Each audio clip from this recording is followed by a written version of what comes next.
Bom, crianças, então vamos lá. Só lembrando que essa experiência tem que ser realizada acompanhada de um adulto, não pode realizar sozinha essa experiência. Eu vou colocar aqui no vidrinho um pouco de água quente.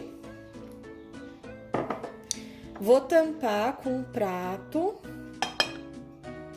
E em cima do prato eu vou colocar algumas pedrinhas de gelo. Vocês já vão ver o que vai acontecer, a nossa chuva artificial.